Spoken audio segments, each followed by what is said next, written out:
శ్రీమాత్రే నమః. మిత్రులందరికీ శుభోదయం.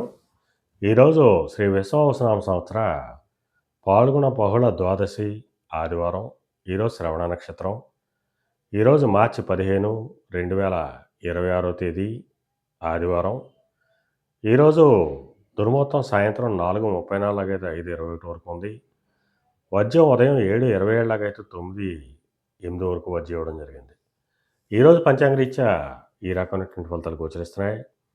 అలాగే ఈరోజు నక్షత్రమైనటువంటి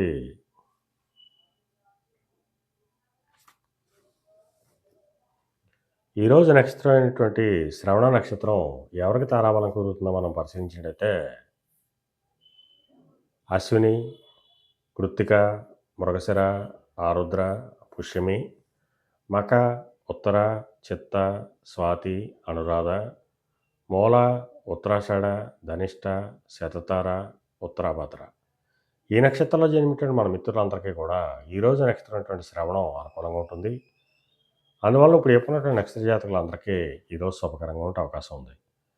అలాగే ఈరోజు రాశిఫలాలను మనం పరిశీలించినట్లయితే మేషరాశిలో జన్మించిన వాళ్ళకి ఉద్యోగ అవకాశాలు పెరుగుతాయి. వృషభ రాశిలో జన్మించిన వాళ్ళకి పితృరాజితానికి సంబంధించిన శుభవార్తలు ఉంటారు. మిథున రాశిలో జన్మించిన వాళ్ళకి అనారోగ్య సూచన, ధనవ్యయం, కార్యటంకాలు ఏర్పడతాయి. కర్కాటక రాశిలో జన్మించిన వాళ్ళకి కళత్రపూర్వక ధనలాభం కలుగుతుంది. సింహరాశిలో జన్మించిన వాళ్ళకి శత్రుభయం కలుగుతుంది. కన్యా రాశిలో జన్మించిన వాళ్ళకి సంతానానికి సంబంధించిన శుభవార్తలు ఉంటారు. తులారాశిలో జన్మించిన వాళ్ళకి ఆకస్మిక ప్రయాణాలు చేయాల్సిన అవసరం ఉంటుంది. వృశ్చిక రాశిలో జన్మించిన వాళ్ళకి పరాక్రమంతో ఆదాయాలు ఏర్పడతాయి. ధనురాశిలో జన్మించిన వాళ్ళకి ధనాదాయం వృద్ధి చెందుతుంది.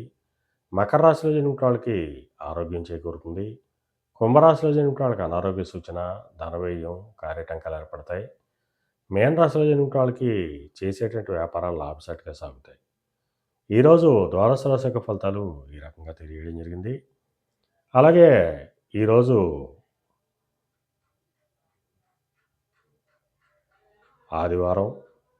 అందువలన జీవ సంబంధ వ్యాపారాలు చేసిన వాళ్ళకి కానీ, సముద్రయానం చేసిన వాళ్ళకి కానీ, సముద్రోత్పత్తులు క్రయ విక్రయాలు చేసిన వాళ్ళకి కానీ, మత్తుపానాల క్రయ విక్రయాలు చేసిన వాళ్ళకి కానీ,